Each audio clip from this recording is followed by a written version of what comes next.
రహస్య స్థలములలో ప్రార్థించే వారికి దేవుడు తన హృదయములో ఉన్న రహస్యములను బయలుపరుస్తాడు. నేను ఇది చేయబోతున్నాను అబ్రహామా అని చెప్పేస్తాడు. నేను నీకు దాస్తానా అంటాడు. సొదొమను నేను అగ్ని గంధకములతో నాశనం చేయబోతాను, నీకు ఎలా దాస్తాను? అబ్బా, ఏం మనసు అండి అసలు దేవునిది. నీకు ఎలా దాస్తాను? రహస్య స్థలములలో ప్రార్థించే అనుభవం కలిగిన వానికి దేవుని గుండెల్లో ఉన్న రహస్యాలు బయలుపరుస్తాడు. మరి ఆ చోటు అనుభవం నీకుందా? ప్రార్థన చోటుకి వెళ్ళే అనుభవం నీకుందా? అసలు నీ జీవితంలో ఆస్తులు సంపాదించావు, ఓకే, మంచిది, దేవుడిచ్చాడు, నిన్ను ఆశీర్వదించాడు, ఐశ్వర్యవంతునిగా చేశాడు, మంచిదే. కానీ అవి నిలుస్తాయా? అవి నిలవాలంటే అవి నీకు, నీ తరానికి 1000 తరములకు ఆశీర్వాదం అవ్వాలంటే వాటి మీద దేవుని ఆశీర్వాదం ఉండాలి. ఆ ఆశీర్వాదం ఉండాలంటే నీకు గెచ్చిమని అనుభవం ఉండాలి. నీ ఐశ్వర్యమైనా, నీ ఆస్తి అయినా, నీ దీవెనైనా నిలవాలి. అది నీ బిడ్డలకు ఆశీర్వాదం కావాలి అని అంటే, నీ ఎడల, నీ బిడ్డల ఎడల దేవుని సంకల్పం నెరవేర్చబడాలంటే అదిగో అనుభవానికి రా, గెచ్చమనికి రా. ఆ చోటుకి నీ ఇంట్లో వారు ఎవరు రాలేకపోతున్నారా? వదిలేయండి బిడ్డలారా, వదిలేయండి. ఆ చోటుకి రాని వారిని వదిలేయండి. మీరు ఆ చోటుకి వెళ్ళిపోండి. ఆ చోటులో ఏముంది? వేదన. తండ్రి సంకల్పాన్ని నెరవేర్చబడాలన్న వేదన, చింత. అసలు చాలా మంది ప్రార్థనలో చింత ఉండదండి. వస్తారా, కాలు జాపుకుంటారా, కాలు మీద కాలు వేసుకుంటారా, అదో ప్రార్థన. ఈ ప్రార్థనలు చూస్తే మైమరిసిపోతాం అసలు. ఇంకొకరు వస్తారా, ప్రార్థన చేసుకుంటారా, ఎట్టగంటే కళ్ళు మూసుకుంటారు, బాజిబొట్లు వేసుకుంటారు, కూర్చుంటారు, దా భోజనం పెట్టు అన్నట్టు. అసలు ఏంటండి ప్రార్థన అనుభవంలో? అసలు ఏముండాలి? వేదన కనపడాలి, చింత కనపడాలి, రోదన కనపడాలి, అంగలార్పు కనపడాలి. అసలు ఇంకొక ఫీలింగ్ రాకూడదు. దొంగ చూపులు చూసి అనుభవాలు రాకూడదు. నువ్వు మైమరిసిపోయి ఆనందించాలి. అక్కడ నీ మనస్సు దేవుని మనస్సుతో, దేవుని మనస్సు నీ మనస్సుతో కనెక్ట్ అయిపోవాలి. వేదన కనపడాలి, రోదన కనపడాలి, చింత కనపడాలి. అస్సలు ఆ ఫీలింగ్స్ లేకపోతే అది ప్రార్థనే కాదు. అసలు ఆ ప్రార్థన దేవుని యొద్దకు చేరదు. నేను వెళ్తున్నాను ప్రభా, ముందు వెనక దూతలు పెట్టేసాయి, కాపలా కాసేసాయి, ఇక నీ పరాదేగా. రాత్రి ఏమో దెయ్యాలు రాకుండా కాపలకాయ, పడుకున్నప్పుడు బయటలేమో ప్రయాణాల్లో కాపలాకాయ, తినేటప్పుడేమో అరిగేదట్టు చేయి. ఇక అంతే. ఇక మనం ఆయన డ్యూటీ చెప్తున్నాం. ఎప్పటికప్పుడే ప్రార్థన చేసేది ఏంటంటే ఆయన డ్యూటీ. నేను తింటున్నాను, అరిగేదట్టు చేయి. నేను పడుకుంటున్నా, కాపలాకాయ. ఇంట్లో ఇంకో వ్యవసాయం ఇతర వేదన, నూరందరికి ఫలించేటట్లు చేయి, గేదెలు సూలు కట్టేటట్టు చేయి. అంటే మనం దేవునికి పని చెప్తున్నాం అంతే. నువ్వు ఇచ్చేయి. కానీ ఎప్పుడైనా ప్రార్థన అది కాదు. ఆయన మనతో ఏం చెప్పాడో దానిని చేయగలగటమే ప్రార్థన. ప్రార్థనలో నువ్వు ఇచ్చేయి. మొదట ఆయన నీతిని, ఆయన రాజ్యాన్ని వెతుకో. నీకేమి కావాలినో నీ పరలోకపు తండ్రికి తెలుసండి. నీకేం కావాలో పరలోకపు తండ్రికి తెలుసండి. ఆయన నీతో ఏం చెప్పాడో అది చెయ్యి. నువ్వు ప్రార్థన చేయనప్పుడు నీ తలుపు వేసుకొని, నీ గదిలో నీ తలుపు వేసుకొని రహస్యమందు చూస్తున్న నీ దేవునికి ప్రార్థన చేయి. మనుషులకు కనపడవలెనని కాదు, ఎక్కడో ఒక చోట మరుగ్గా ఉండే చోటు ఎత్తుకో. యోసేపట తన అన్నదమ్ములను చూసి ఏడుపు వచ్చేసిందట, దుఃఖం వచ్చేసిందట. ఏంటి నా అన్నదమ్ములకి పరిస్థితి పట్టింది, ఇంత దిక్కుమాలిన పరిస్థితి అయిపోయిందని చెప్పి ఏడుపు వచ్చేసి ఏడ్చుటకు వెళ్ళి చోటు ఎత్తుక్కున్నాడట. ఏమెత్తుకున్నాడు? మందిరంలో ఎక్కడ బాగుంటుంది ఏడవటానికి చోటు? ఓ చోటు ఎత్తుకోవాలండి. రహస్యమందున్న దేవుడు నిన్ను చూచినట్లు నీకు చోటు ఎత్తుకో, ఆ చోటుకి వెళ్ళు. నువ్వు రోజు ఏ చోట్లో మోకరిస్తావో ఆ చోట్లో మోకరించి చూడు, నేను నడిపింపు వస్తుంది. రోజుకు ఒక చోటు కాకూడదు. మందిరంలోకి నువ్వు వచ్చినప్పుడు ఒకరోజు ఇక్కడ, ఒకరోజు ఇక్కడ, ఒకరోజు ఇక్కడ, ఒకరోజు ఇక్కడ, ఒకరోజు ఇక్కడ, ఒకరోజు ఇక్కడ నువ్వు కూర్చుంటే, ఒకరోజు ఇక్కడ ప్రార్థన చేస్తే, ఇంకో రోజు నువ్వు చోటు ప్రార్థన చేస్తే నీకు నడిపింపు రాదు. నీ చోటు నువ్వు కాపాడుకో. దీపస్తంభం ఎక్కడ ఉండాలో మందిరంలో దీపస్తంభం అక్కడే ఉండాలి. సన్నిధి వల్ల ఎక్కడ ఉండాలో సన్నిధి వల్ల అక్కడే ఉండాలి. ధూపవేదిక ఎక్కడ ఉండాలో అక్కడే ఉండాలి. మందస్సం ఎక్కడ ఉండాలో అక్కడే ఉండాలి. మందస్సం ఉండవలసిన చోట, దేవుని నిబంధన మందస్సం ఉండవలసిన చోట ధూపవేదిక, దాని ఎదురుగుండా ధూపవేదిక ఉండాలి. అంతేగాని ధూపవేదికను పైన పెట్టి మందస్సం కింద పెట్టకూడదు. మందస్సం ఉన్న చోట మందస్సం ఉండాలి, దాని ఎదురుగా ధూపవేదిక ఉండాలి. ఆ ప్రక్క కుడి ప్రక్క సన్నిధి రొట్టెల బల్ల ఉండాలి, ఎడమ ప్రక్క దీపస్తంభం ఉండాలి.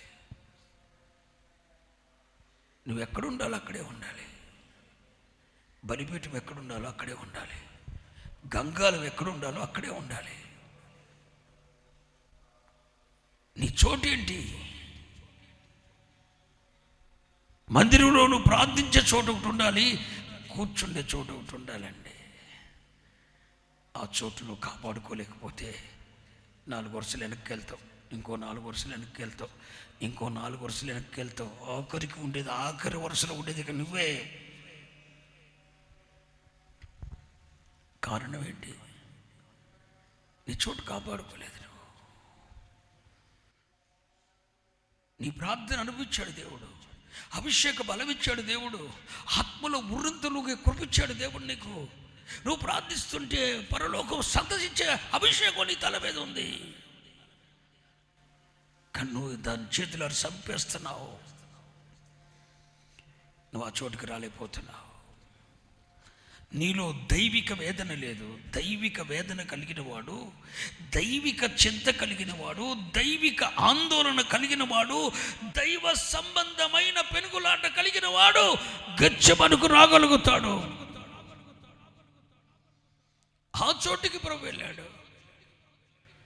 ఆ చోటుకి వెళ్ళి నేను ప్రార్థన చేసి వచ్చే వరకు మీరు ఇక్కడనే ఉండండి.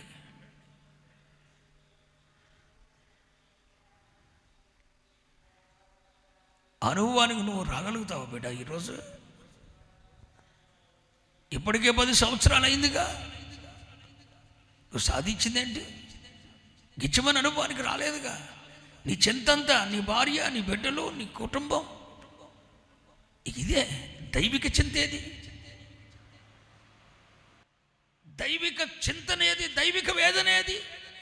నీ ఎడల, నీ కుటుంబం ఎడల దేవుని ప్రణాళిక సంకల్పం నెరవేర్చబడవలన ఒక దైవిక చింత, దైవిక వేదన, దైవిక రోదన, దైవిక అంగలార్పేది నీ ఉపవాసం. స్వార్థపూరితమైనది, దేవుని సంకల్ప నెరవేర్పు కొరకైనది కాదు. నీ ప్రార్థన దేవుని సంకల్ప నెరవేర్పు కొరకైనది కాదు. అటు వాటిని దేవుడు అంగీకరిస్తాడా? కుంటిదాన్ని, గుడ్డిదాన్ని తెచ్చి, నీవు అనుకున్న దాన్ని తెచ్చి దేవునికి దహన బలి అర్పిస్తే ఆ బలి మీదకు అగ్ని దిగి వస్తుందా? రాదుగా. దేవునికి ఇవ్వవలసినది ఒకటి ఉంది, శ్రేష్టమైనది. కుంటిదాన్ని కానీ, గుడ్డిదాన్ని కానీ, గూనిదాన్ని కానీ, పనికి మాలిన దాన్ని కానీ, అవిటితనం కలిగిన వాడిని కానీ దేన్ని ఇవ్వకూడదు. దేవునికి శ్రేష్టమైన దాన్ని నువ్వు దహన బలిగా దేవునికి అర్పిస్తే అగ్ని దిగి వస్తుంది, అంగీకరించబడుతుంది. నీ ప్రార్థనలు కూడా అంతేగా బిడ్డ. నీ ప్రార్థనలు కూడా అలాగే ఉండాలిగా. కుంటి ప్రార్థనలు చేయకాకు, గుడ్డి ప్రార్థనలు చేయకాకు. దేవునికి అత్యున్నతమైన మహిమ కావటానికి ఏం కావాలో, దేవుని సంకల్ప నెరవేర్పులో, దేవుని ప్రణాళికలో అసలు గాడ్స్ ప్లాన్ ఒకటి ఉంది. నీ ఎడల దేవుని ప్రణాళిక ఒకటి ఉంది. దాన్ని తెలుసుకోవడానికి నీ మనోనేత్రములు వెలిగించబడాలి. నీ ప్రణాళిక ఏంటంటే ఇక అదే నీ ప్రణాళిక ఏంటి, ఇక అదే, ఇక అంతే. అంతేనా? అడ్డగా ఉండు, ఎవడొద్దన్నాడు నిన్ను? నో, నీ ప్రణాళిక అది కాదుగా. బెస్సలాయేలు నిర్మాణ పనులు మనగాడు. ఏదో చిన్నపాటి గుడారాలు కట్టుకుంటూ బ్రతికిపోయేవాడు. అలాంటి బెస్సలాయేలుని దేవుడు తీసుకొని వచ్చి, నువ్వు కట్టాల్సిన గుడారాలు కాదు, అవి కాదు, ఇదిగో నా నివాస స్థానమైన ప్రత్యక్ష గుడారం కట్టాలి. బెస్సలాయేలుని తీసుకొని వచ్చి దేవుడు తన ప్రత్యక్షత గుడార నిర్మాణం కొరకు వాడుకొని ఆ బెస్సలాయేలు సంతానాన్ని దేవుడు సన్నిధిలో బలిపెట్టు మీద స్థిరపరిచేశాడు. వాళ్ళు ఎవడు మన భాషలో చెప్పుకొని నువ్వు టాపీ మేస్త్రి.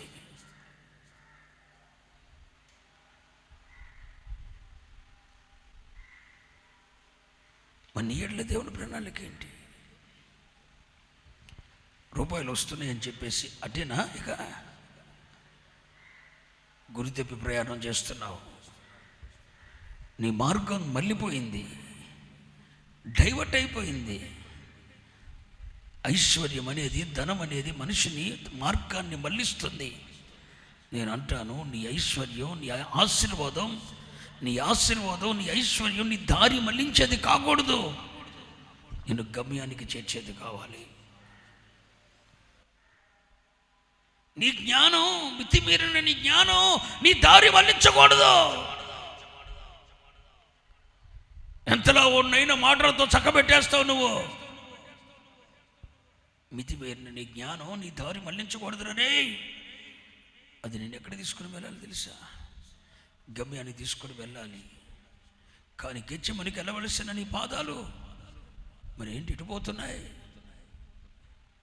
దేవుని సంకల్ప నెరవేర్పు కొరకు ప్రాకులాడి వేదన చెంది చింత నొంది దేవుని సన్నిధిలో ప్రార్థించవలసిన నీ అనుభవాలు